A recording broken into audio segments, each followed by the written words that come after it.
C'est un grand plaisir de vous accueillir ici aujourd'hui. I'm going to be very brief. We'll leave it to my colleague, Vina, will be introducing Dr. James Curran, our featured speaker, and I know you want to get to that.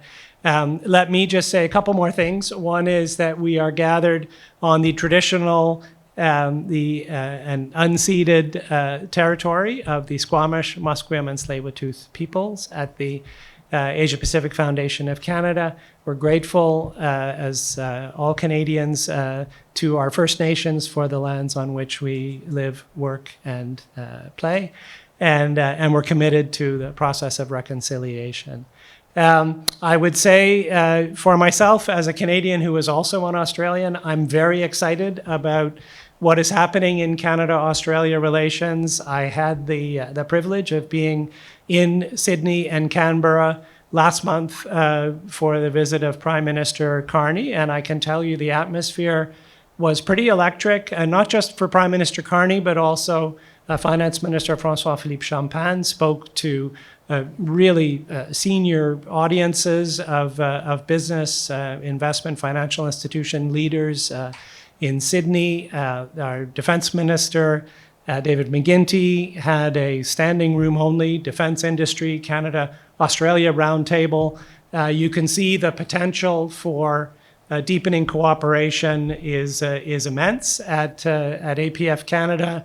We keep our finger on the pulse of these things, and you are seeing, and today is just one more piece, but there will be more of visible evidence of the importance that we are attaching to the prospects for and the development of this relationship and this partnership, which is a long-standing one. It's a relationship of cousins on literally opposite sides of the world, but there's so much that we share. It's clear, I think, to everyone, the huge potential is there, but I think we're entering a new phase, as we are in some of our other Indo-Pacific relationships, where things that we took, close relationships we took for granted, are now getting a renewed attention, and we're seeing a greater realization of just how critical these relationships can be for our own interests as Canada in a new world situation and in pursuit of our own prosperity and security and the shaping of a world that is the kind of place where we want our children and grandchildren and future generations to prosper. With that, I'm thrilled that we have one of today, a person who is very influential in Australian foreign policy circles, Dr. James Curran. You'll be hearing more about him. And to do that, it's my pleasure to introduce Vina Najibullah, who has just recently been named one of the top 50 people influencing Canada's foreign policy by the Hill Times. A great distinction. Congratulations. Welcome, Vina. Thank you so much, Jeff. Good afternoon, everyone. Such a pleasure to see everyone. A warm welcome to another Asia-Pacific Foundation of Canada conversation with a leading Indo-Pacific expert. We are thrilled to be convening this event on Canada-Australia and the way these two middle powers are navigating the changing geopolitical environment and the pressures that now countries like Canada and Australia feel to work toward greater strategic autonomy, independence, and agency to be able to find room to maneuver in an unpredictable and volatile world. As Jeff mentioned, we have been hosting these kinds of conversations on a number of topics and regions. Our programming on Australia is really picking up thanks to Prime Minister Carney's visit and also obviously greater synergies and attention. We're thrilled to have with us Dr. James Curran, who is a leading foreign policy and strategic thinker in Australia. He has mentioned that he's slightly outside of the mainstream, which is really exciting because he will be offering thoughts that will probably be a little bit different than the traditional voices we hear from Australia. He's the author of a book called Australia's China Odyssey, From Euphoria to Fear, which was published in 2022. He's also a regular columnist with the Australia Financial Review, which he writes regularly. And we are fortunate to be catching him at the end of a 2-week trip here to Canada, sponsored by the Government of Canada. So we'll be hearing not just his analysis of how the world is changing and how Australia is adjusting to this changing strategic landscape, but also what he's finding here in Canada. I believe it's his first trip to Canada, so we're excited that he has saved the best for last, meaning Vancouver, and of course is catching Vancouver at its best with the cherry season and the spring in full bloom. So again, a very warm welcome to you, James. Thank you so much for being with us. After we hear some initial introductory remarks from James, we'll have an opportunity for a moderated conversation and also Q&A with all of you, so please do prepare your questions and comments. Without further ado, James, the floor is yours. Thank you and very warm welcome.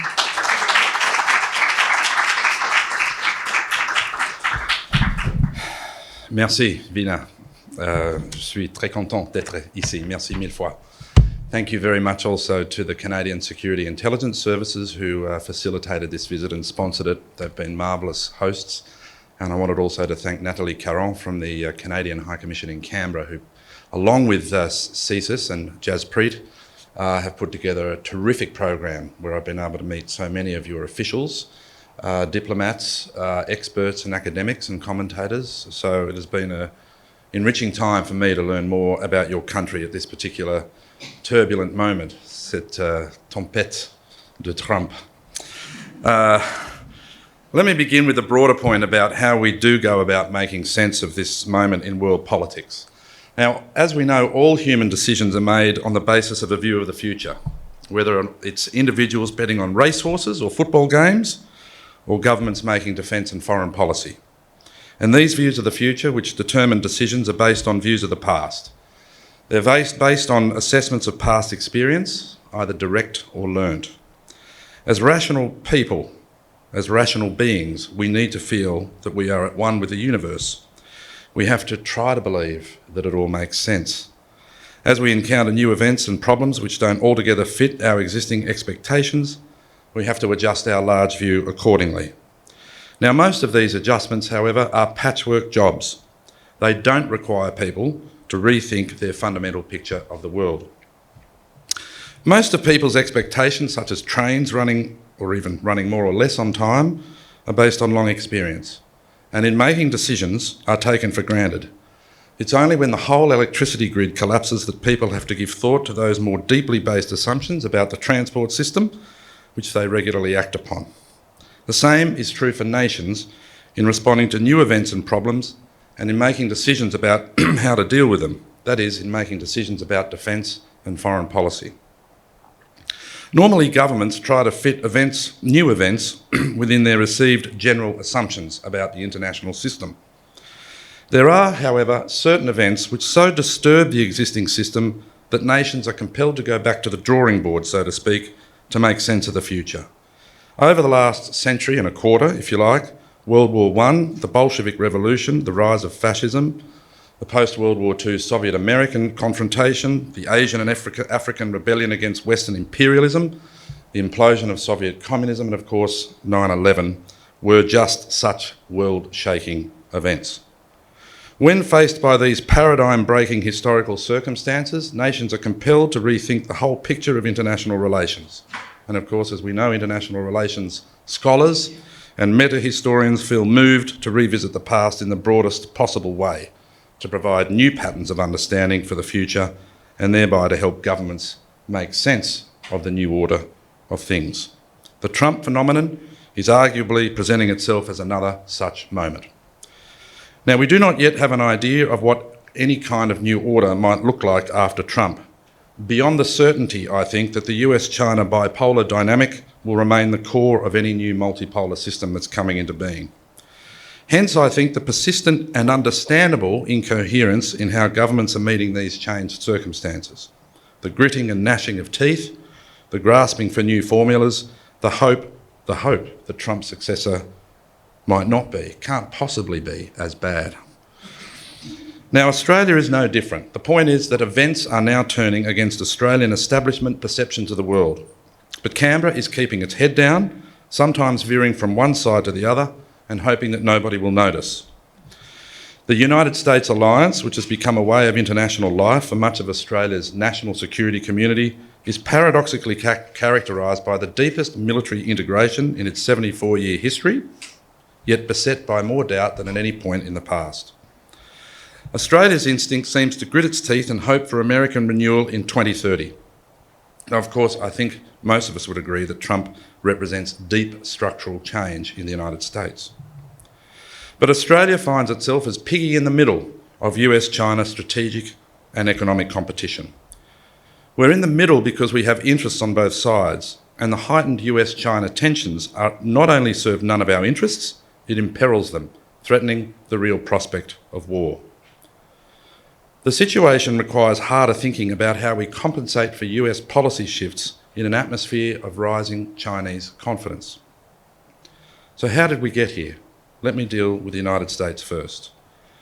For Australia, the United States has since the early post-war years been at the core of our defence planning. We believed we had a cultural affinity with America too, though that always masked the very real differences in social and political ideals and experiences of nationalism, differences that are coming into sharper relief now. These were comforting thoughts, but they now meet the blunt reality of a rapidly changing world. Whether America is still the one for Australia is a question that probably lies beyond the Trump administration, but his worldview is surely the spur to think anew. Joe Biden continued much of the thrust of the first Trump administration's policies, and although vestiges of past US policies peeped through, the return of Trump has crystallised the change. Now, those key changes, I think, as we know, in addition to the tariff war that's been unleashed on China, his actions in Venezuela, the strikes on Iran, the threats to Greenland, Canada, Mexico and Panama.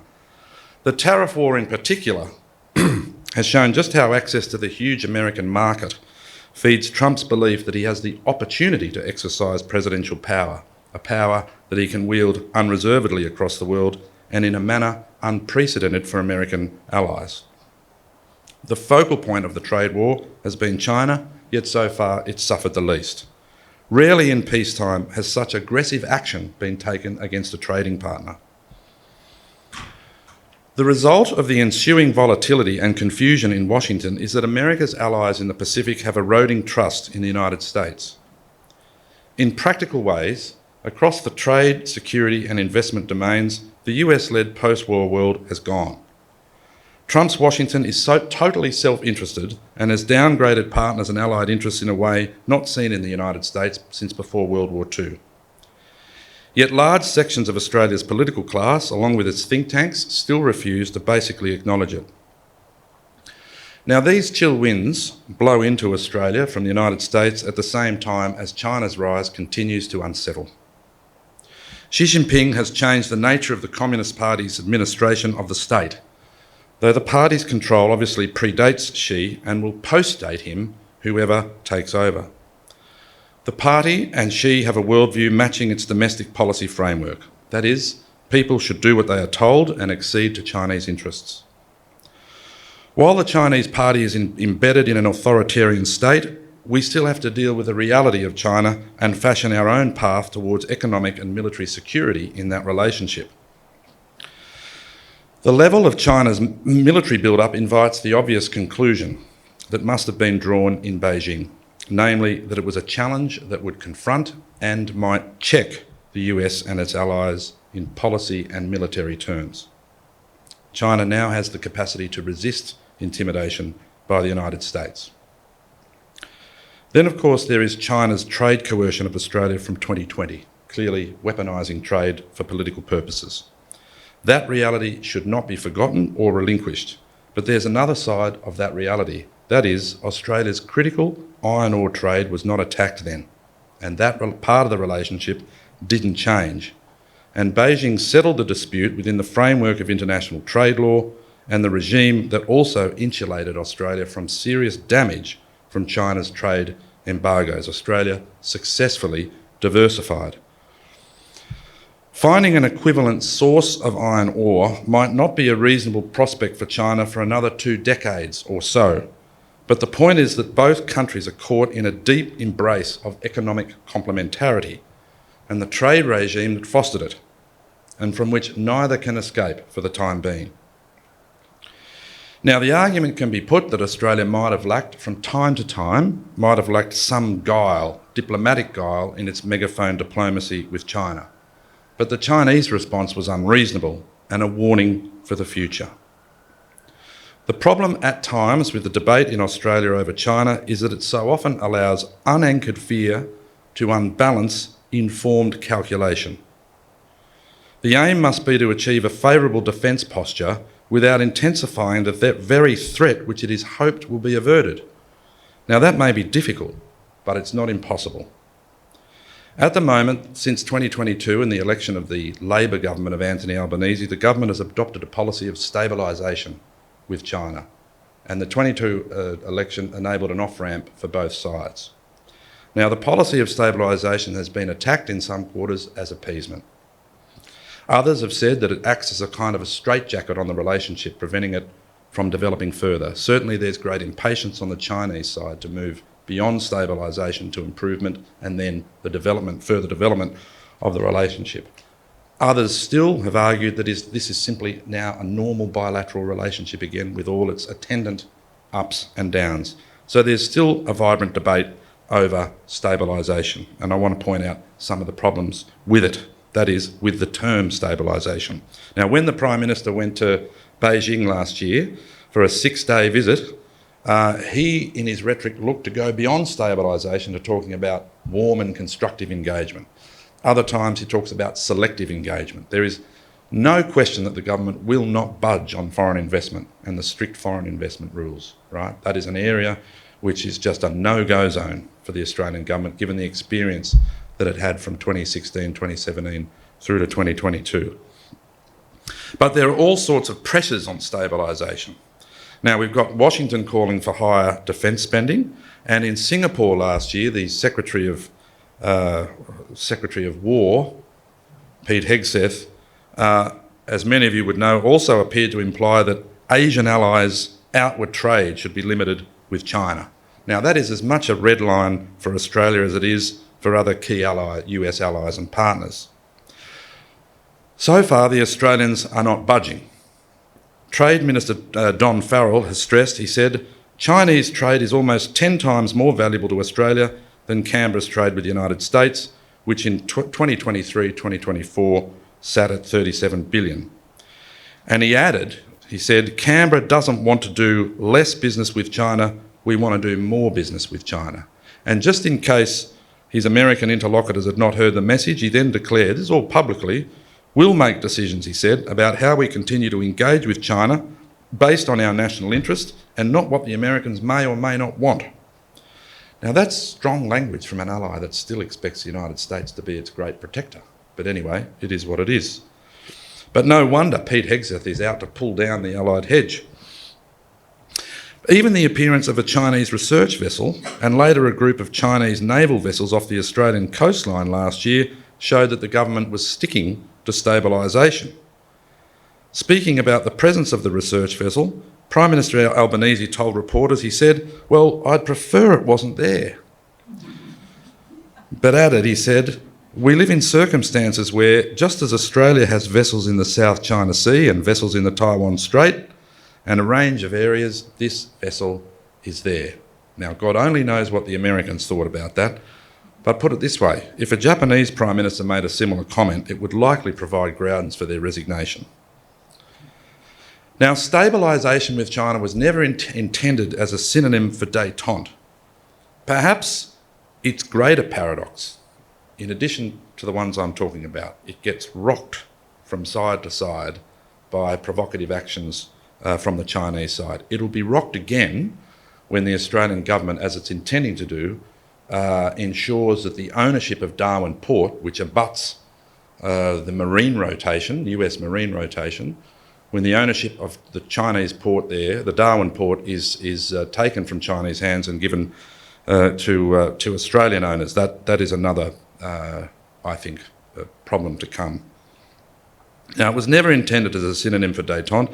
Perhaps its greater paradox, though, is between what it seeks to achieve at the level of bilateral relations and what is occurring in the wider world. Simultaneous calls by Canberra for China to pursue a stable order in the region and the world are sometimes rendered less effective since Australia assumes that it can set the point of where that stability lies. And that is, of course, with the preservation of US primacy in Asia. The Foreign Minister uses the phrase regional strategic equilibrium. That's the sort of ambition of Australian foreign policy, but it's predicated on the maintenance of US primacy. Now, obviously that's unacceptable to China, we know that. I think the broader point about stabilisation is that only with this perspective of time will it be clear whether it was part of a system of off-ramps to avoid military conflict or simply a temporary hiatus in a climate of ongoing strategic febrility and contest. I'll leave it there. Thank you.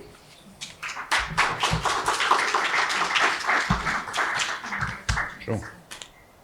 Thank you so much. And I should have mentioned in my introduction that you are a professor, of course, of modern history at the University of Sydney. And as any good professor, you just delivered a brilliant lecture that covered quite a bit, starting from the Bolshevik Revolution and looking at the evolution of Australia's China policy, and a lot there for us to unpack in this conversation. And of course, you've also worked in government, in Australian government, and Department of National Defence, as well as Prime Minister's office. So like some academics, you're also extremely policy relevant, which is great. And you've just had a chance to meet with a number of stakeholders in Ottawa. So before we get into the China policy, which I do want us to look more closely at, I want to get your impressions from your first visit to Canada and a tour of various government offices and stakeholders that you engage with. How do you find the conversation in Ottawa when it comes to grappling with the world as it's is changing, kind of the Prime Minister's speech at Davos, his speech to the joint session of Parliament in Australia, and then his concepts around variable geometry. What do you make of that? What are your kind of initial takeaways, if you will? I know you'll be making sense of it when you go home, but give us some highlights of what you're taking back. Well, I mean, the great sense I took from Ottawa was a sense of vitality, I think, in the national security departments, in foreign affairs, in defence, and certainly through the intelligence system. That is that I think Carney, you know, the great, whilst there is understandable contestation amongst Canadian officials and commentators on this idea of rupture. In fact, I've been quite interested in just how varying the interpretations are of that word. You know, some in the business community, for example, saying, I would never have used that word. Others saying that Carney's speech was full of contradictions.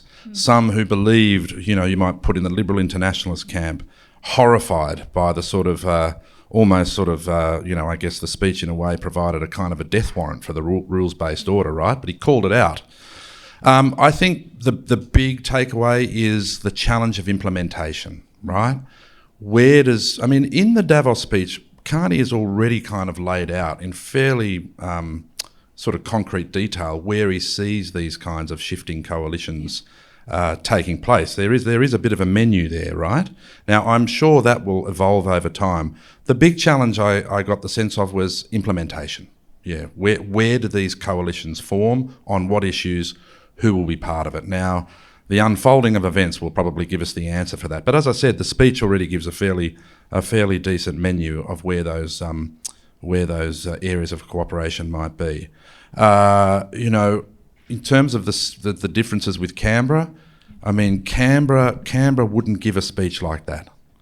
You know, up until last December, for example, our ministers were in Washington still talking about the rules-based order. Our foreign minister was using the language of Madeleine Albright in the 1990s about the US being the indispensable nation. So there's less of a sense in Australia of sort of calling it out. Now, this I think is really the policy in Australia. As I said, it's keep your head down. Don't say anything that would annoy the mafia bosses in Washington and Beijing, right? And then sort of hug your regional neighbours close. Other things I've picked up, this sense that I think you've been whacked around a lot more than we have by Trump. That is evident. We haven't had Trump engaging in this kind of abusive language, and not only abusive language, but meddling in your confederation, you know, in terms of, having the Alberta delegation meet with the State Department. I mean, Australia in recent years is used to having images in its press of kind of red lava from China filling the map. But you've been waking up morning after morning to these images of Canada as the 51st state. So this sense of nationalism that has been pricked here, I found fascinating. Again, a wide variety of interpretations. The elbows up will last.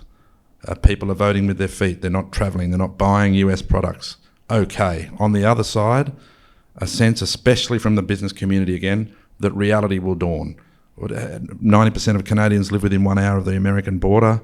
80% of your trade is with the United States. So where does the nationalism manifest itself in the future? How long will it last?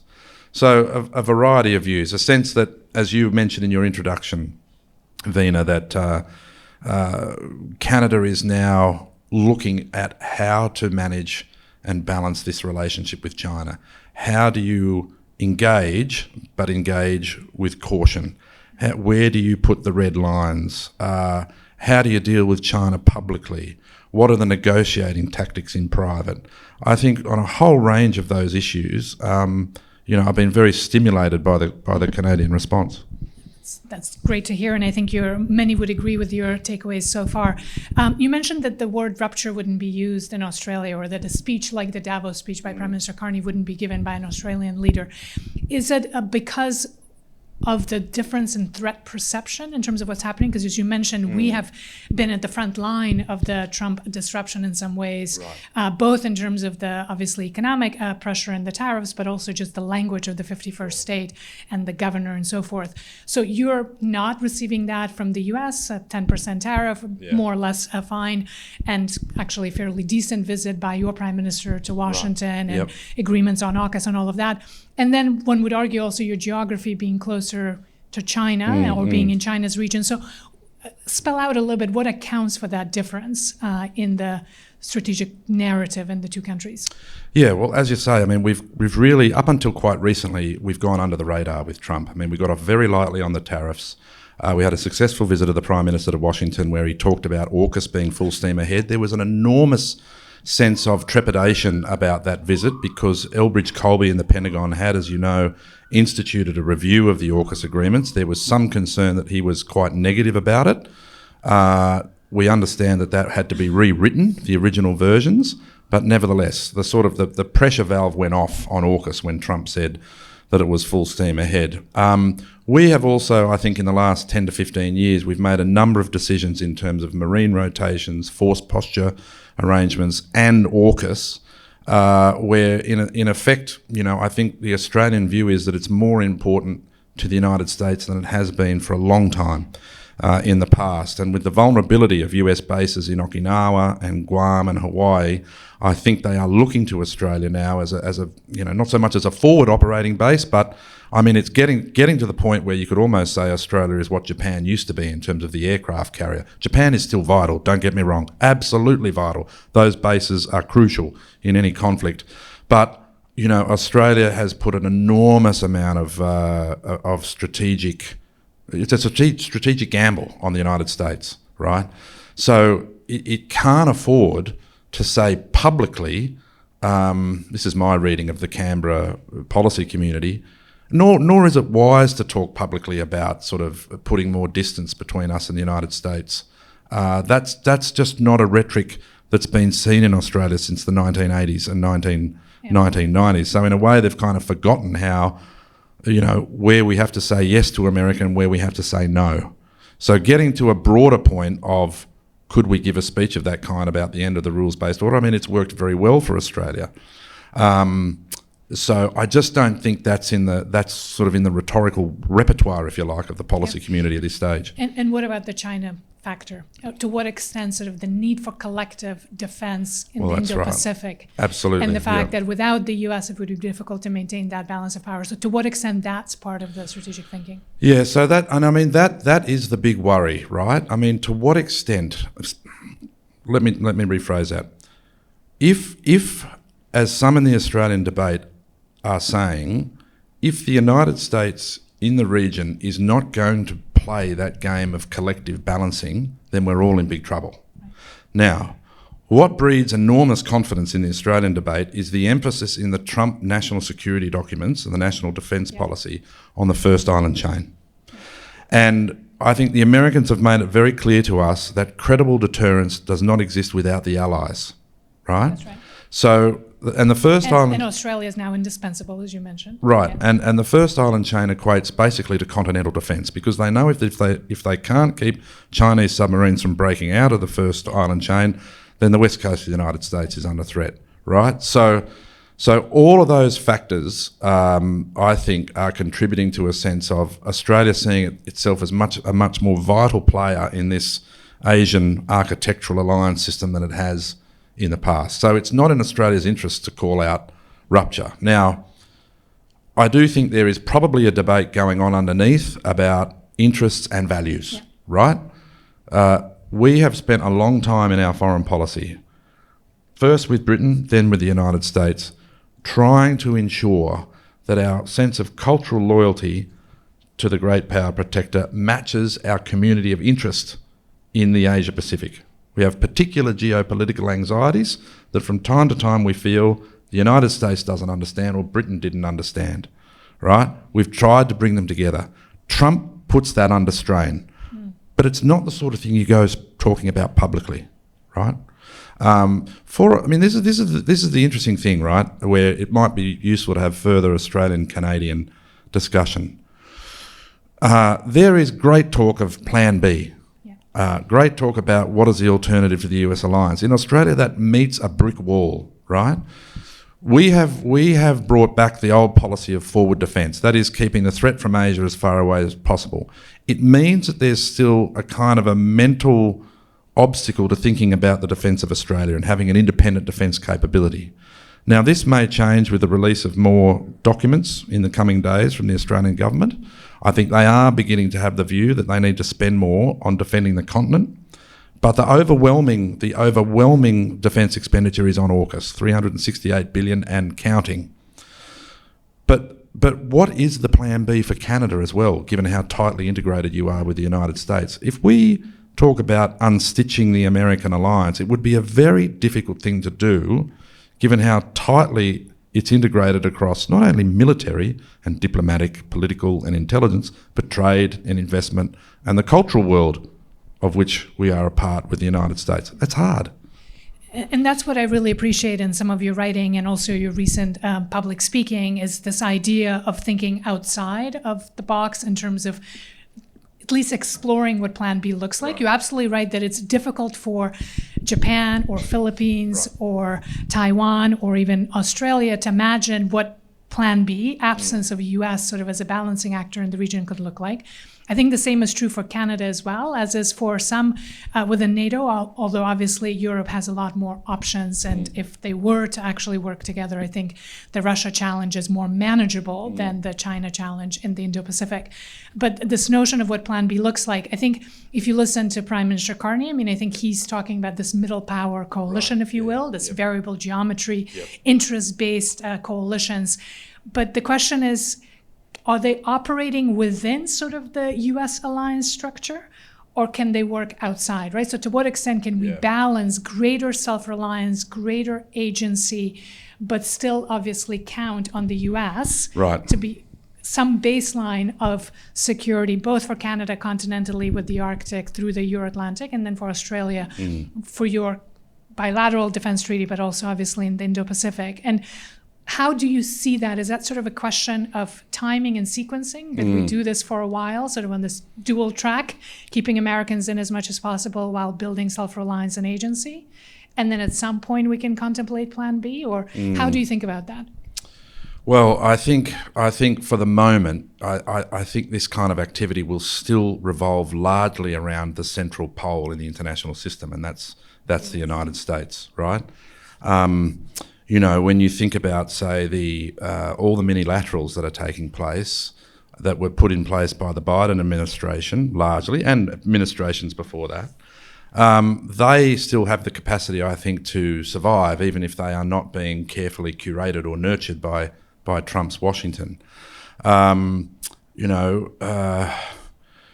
the problem with the middle power diplomacy is, right, if you think about the international relations system based on points, and a great power is worth 1 point, middle power is worth maybe 1/3 or 1/4. And so it takes quite a number of middle powers to even begin to approach the kind of weight of the great powers in the international system. This is just simply the fact that geopolitics has its own logic, right? And then there's collective action. And then there's collective action, which is very difficult. It's very hard to get all the middle powers in sync. We know that from the Quad. I've long made the point that operationalising the Quad was always going to be very difficult. Just look at the reaction to India's support, or India's failure to criticise the Russian invasion of Ukraine, oil sales to Russia.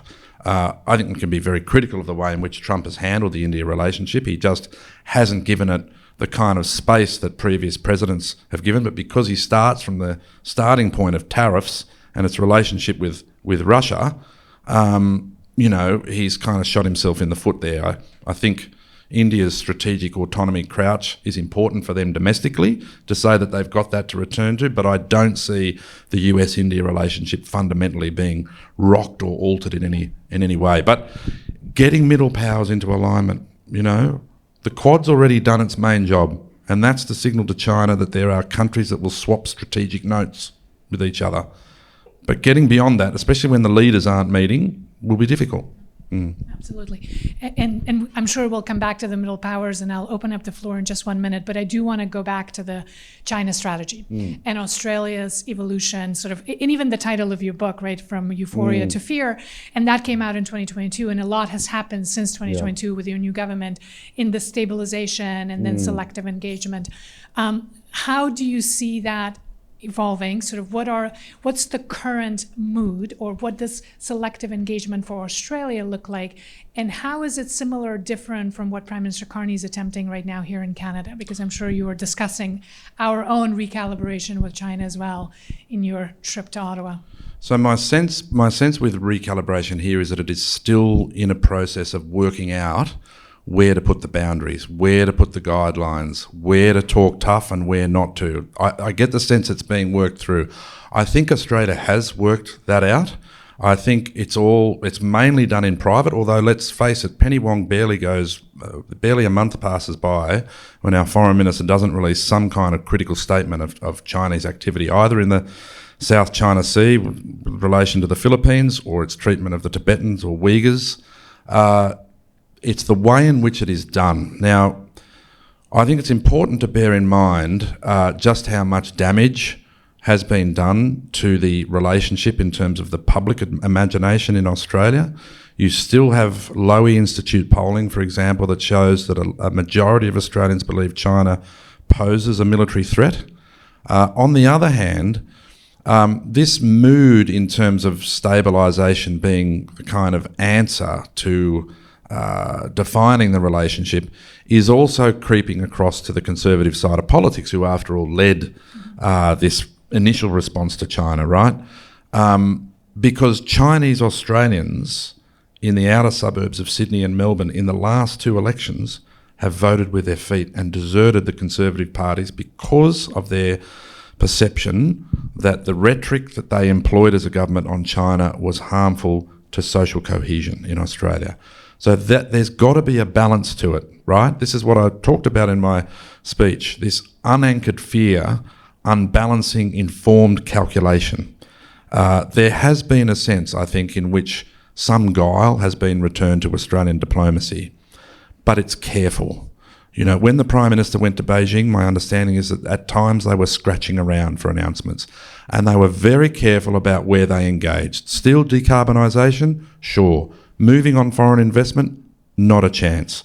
As I said, I think there's impatience on the Chinese side, but the management of it will stay where it is. I really don't think there is the social licence in Australia at the moment, or the mood to return in any way to what the relationship was in the past. Too much damage has been done by wolf warrior diplomacy and the economic coercion.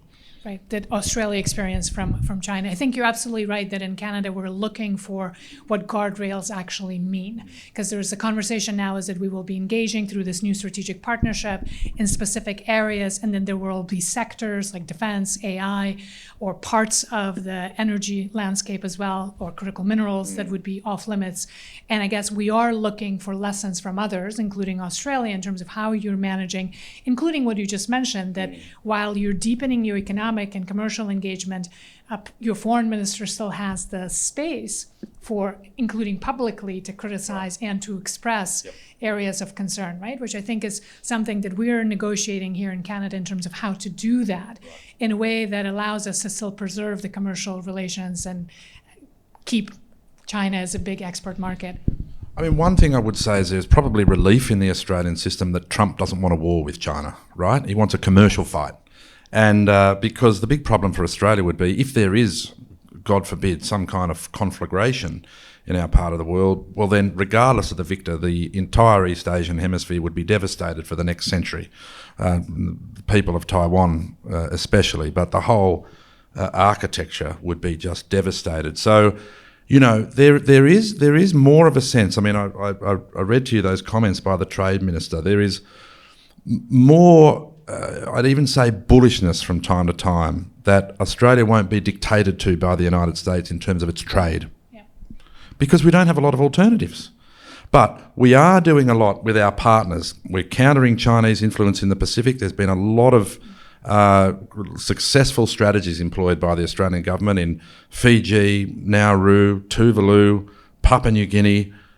We've signed a security treaty with Indonesia, which is hugely important. It's a revival of a 1995 agreement that former Prime Minister Keating did with Suharto. Quite significant. You think of a member of the non-aligned group basically coming into the Western camp, more or less, at that time. That treaty has been revived. They cut and pasted it from 1995 into the document now. And we're doing a lot with Japan. That relationship in defence terms is growing exponentially. The Japanese are making frigates for Australia. We signed a reciprocal access agreement with them. And I think there is almost the expectation on the part of the Japanese now that if there was some kind of military confrontation, that Australia would be there to assist. Now, how Australia would do that is another question. But that's an example of how much we're doing in the region outside of, but in addition to the US framework. Interesting. So you feel like the region first or region second to alliance, or where does that sit now? Well, I still think that's in a bit of tension. You know, I've used the phrase that sometimes Australia has a forked tongue foreign policy. We say all the right things about ASEAN centrality, and we say to the Southeast Asians, we know you don't want to choose and we don't want to force you to choose. We do all of these tremendous things in the Pacific, but the dominant language of Australian strategic policy, and especially its defence policy, is the AUKUS arrangement. And when the region looks at Australia, I think, of course, they appreciate the agility and the nimbleness of Australian diplomacy and what it's doing, but they know that AUKUS speaks the loudest. And we've hitched an enormous amount to this AUKUS agreement. It is now the template for the American relationship as a whole. Forget about the ANZUS treaty. That's only a commitment to consult. It doesn't have that golden thread in NATO in Article 5. So, but AUKUS is fraught with potentially unfulfilled expectations on both sides. The Americans will get the base in Western Australia, and frankly, that's all they care about. But they'll get it. We're building it, right? But we'll be very lucky to get Virginia-class submarines. We'll be even luckier to get a trilateral boat with the British, given the state of their defence industrial base.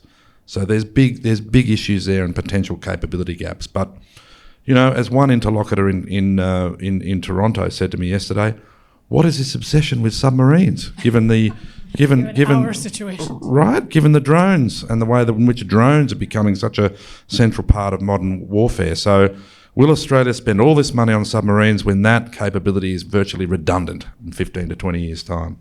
Well, you certainly have the French Consul General here who would have some things to say about the AUKUS agreement and how that unfolded, but I think it'll also be everything has been said, indeed.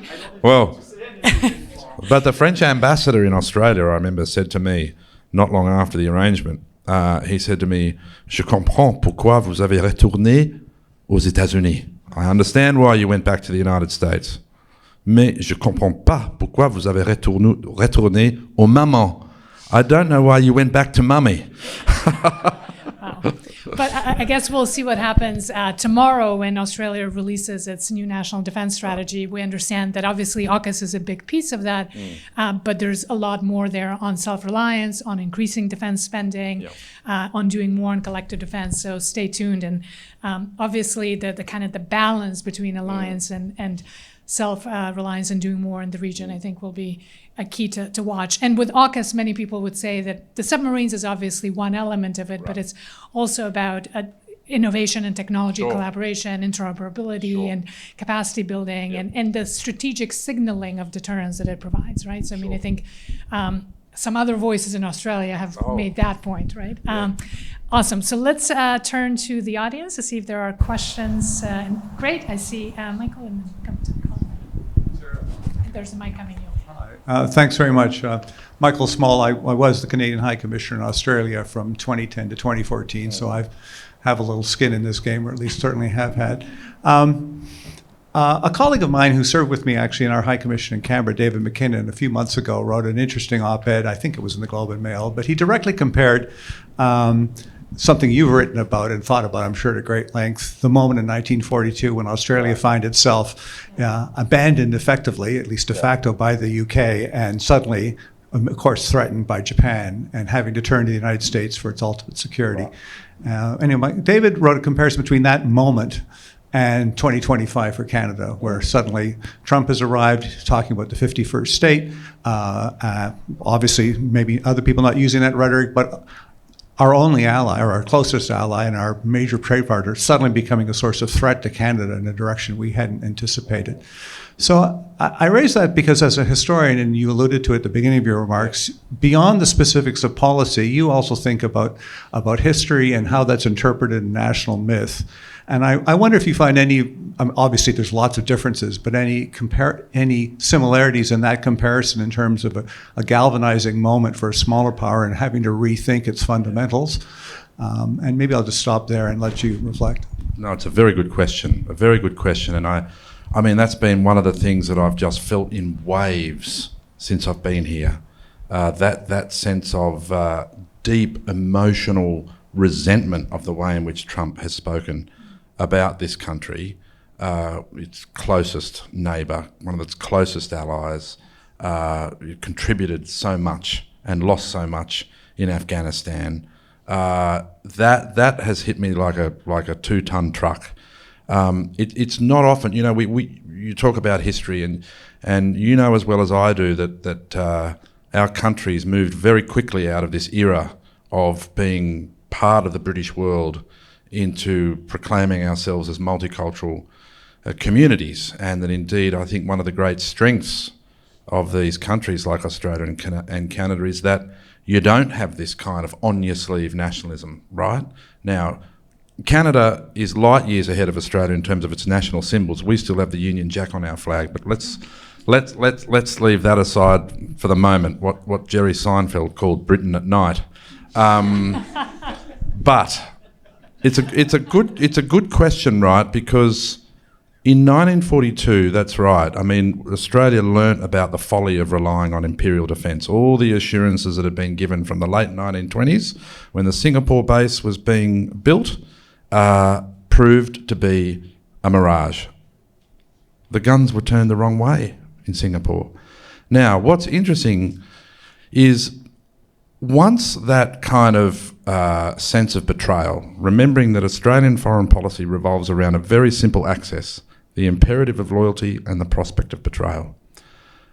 What did an Irish Catholic Labor Prime Minister in World War II do as a response to the fall of Singapore? After he had all sorts of cable battles with Winston Churchill, and Churchill said Australians were of bad stock because of their Irish heritage.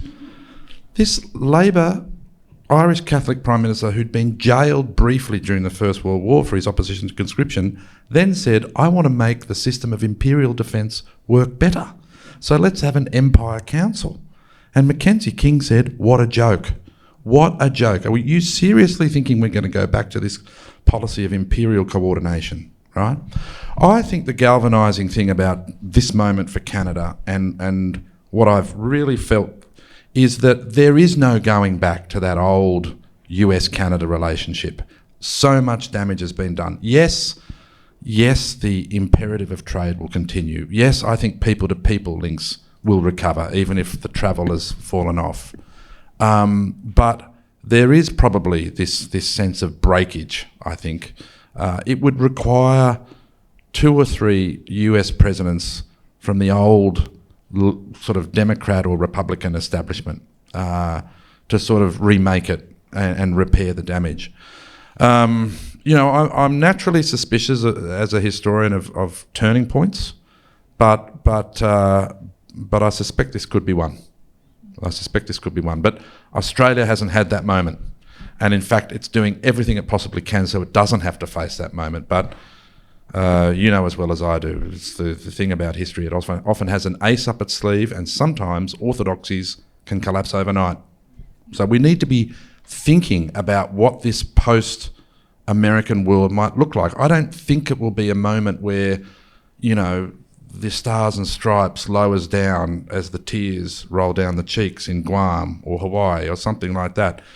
But we are clearly seeing a long process of relative decline. Therefore, we need to think long about what the world looks like when Pax Americana is not what we've been used to it being. Great question.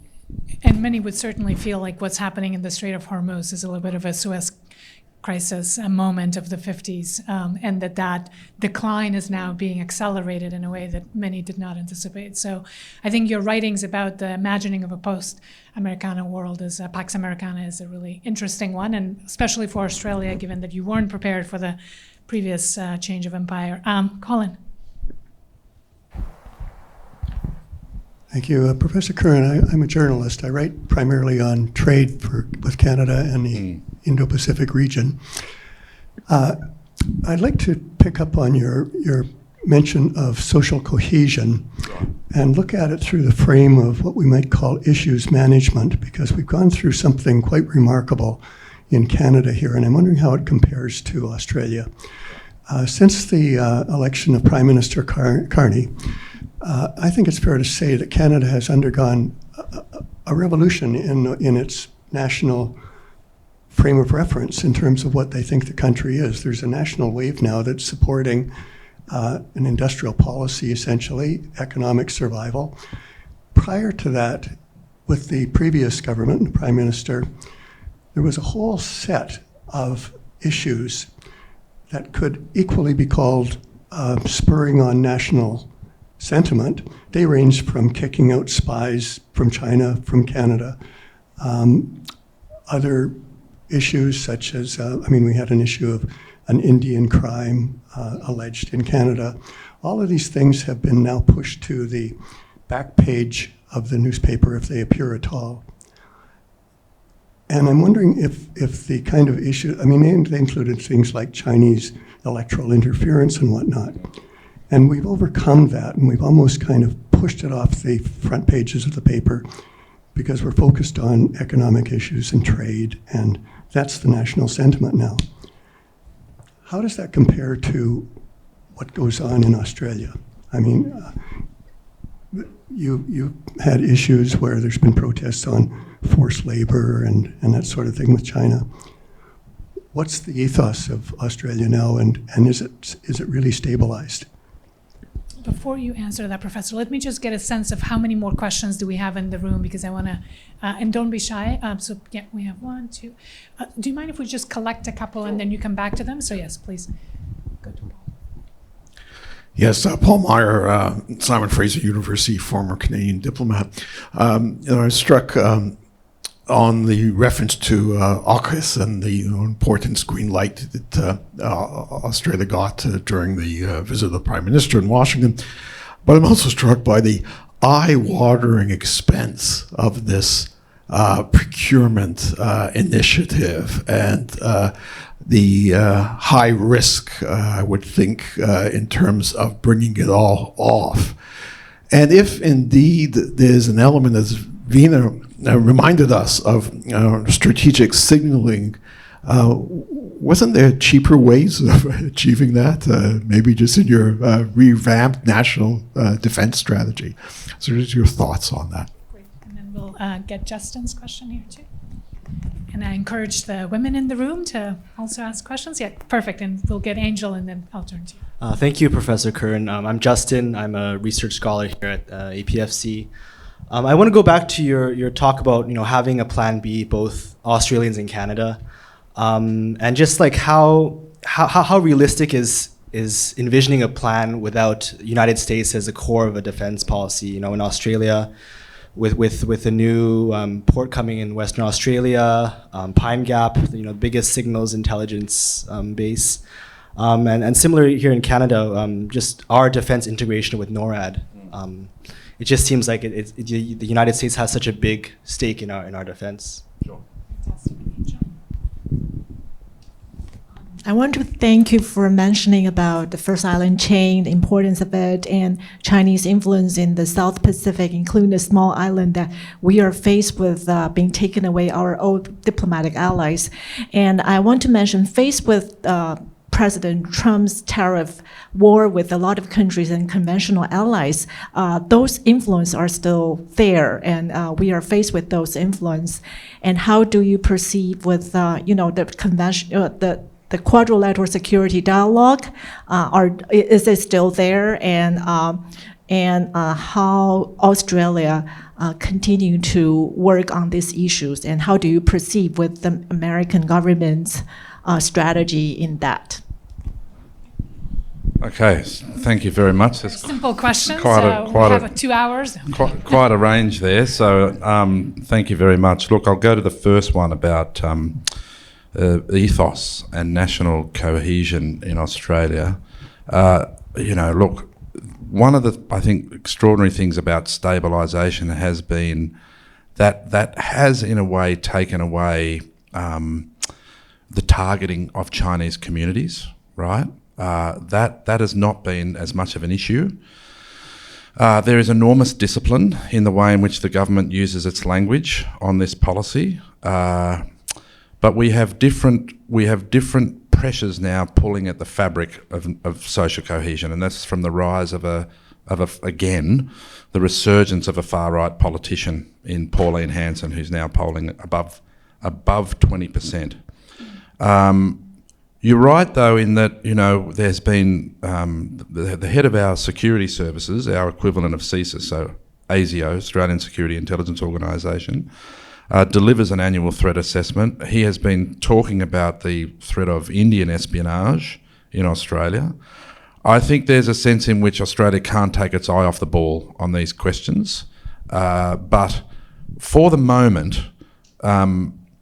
You talk about a revolution in how the Canadians are activating themselves in terms of this new world and their challenges. I think that took place in Australia at the time of Chinese coercion. I think over really the past sort of 10 years, from 2015-16, there was a sense in which this relationship, which had sort of underwrote national prosperity, was suddenly something that had to be managed and watched very carefully, right? That has had a natural effect in terms of how both governments speak about China, but the multicultural idea has held. That is really untouched.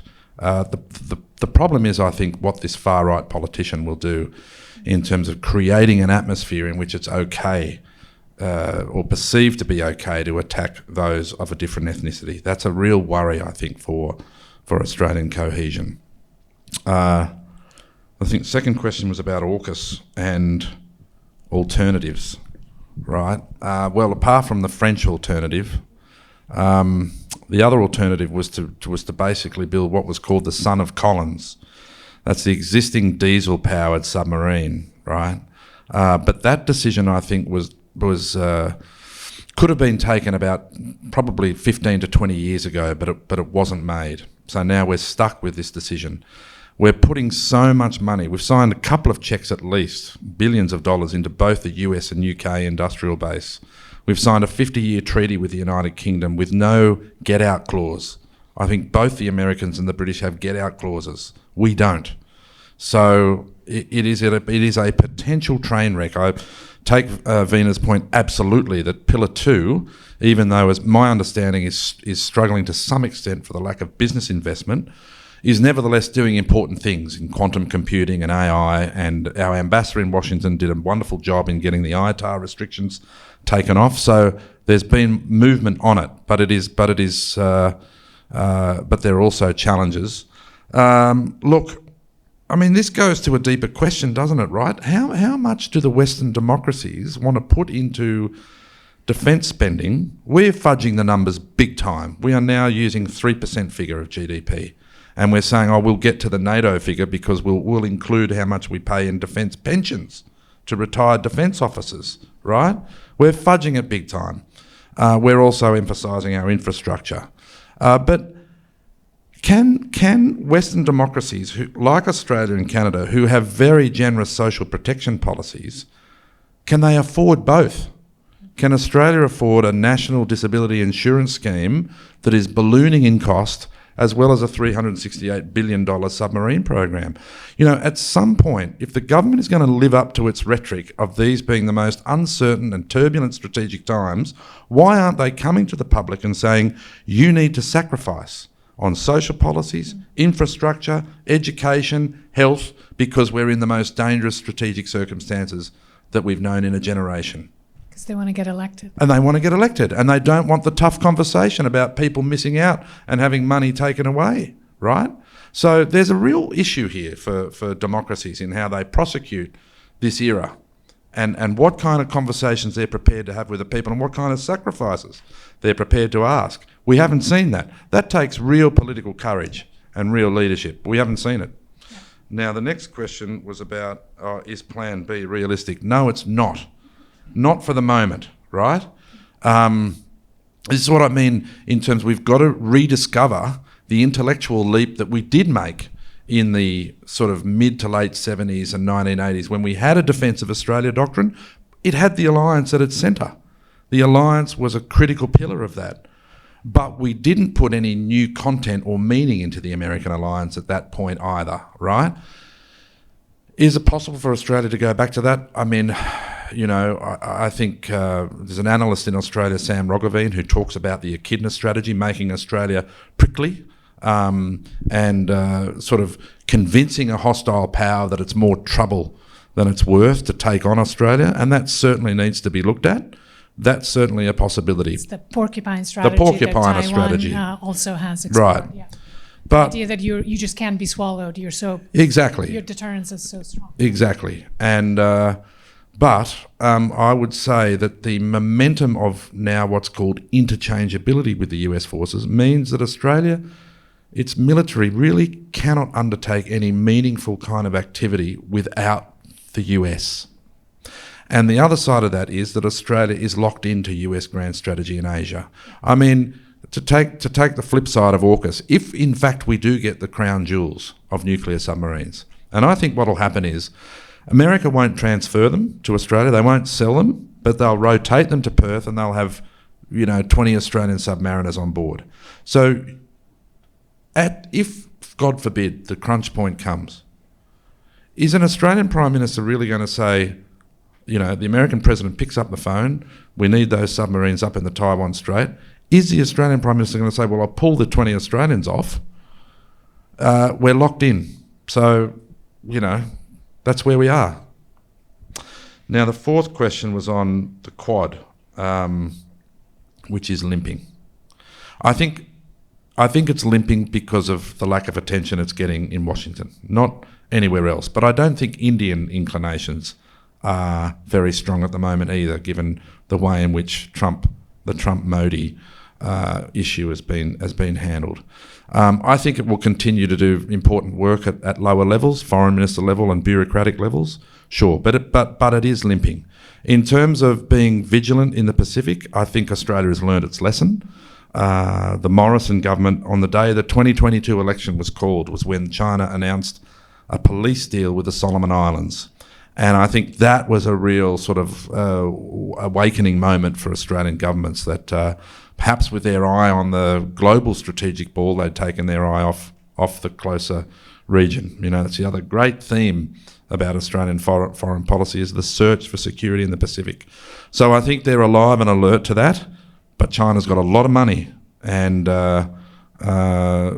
you know, we've, as I said, we've done this deal with the Papua New Guineans now, where we've given the Papua New Guineans a football team, but on the condition that they don't fraternise with the Chinese in terms of defence or policing. But certainly the Papua New Guineans are very happy with that. But soft, That seems like Australian a soft cost-effective plough. way to do business. Right.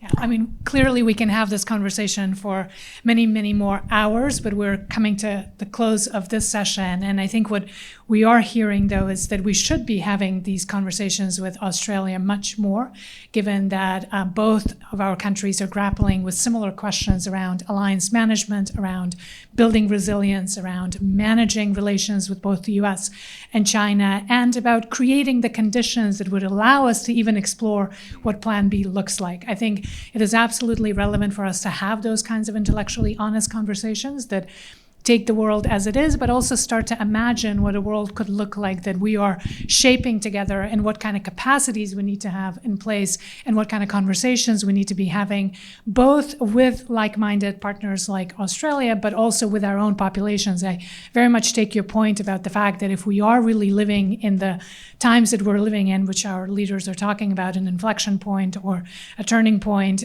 or a point of extreme volatility, that we do need mobilization, and that mobilization requires courage in the way that we speak with our public and the trade-offs that they have to contemplate. I think those are the conversations that are beginning to take place here in Canada. I think our Prime Minister is also eager to have them with others, and he called Australia a strategic cousin. I think it's very true that we are that, but it would be important for us to be strategic partners as well, in a true sense, because we haven't really been that yet, because in some ways, because we've been comfortable in our own geographies, in our own regions, and now we have the necessity of working much more closely together. So we are very grateful to the Government of Canada for facilitating your first trip to Canada. Hope it's not your last. We also very much look forward to engaging with you in Australia, both as APFC, but also as our partners.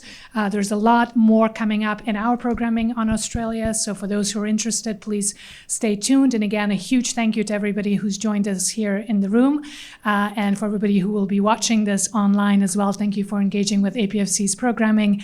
And please join me in thanking our guest of honor, Professor Curran.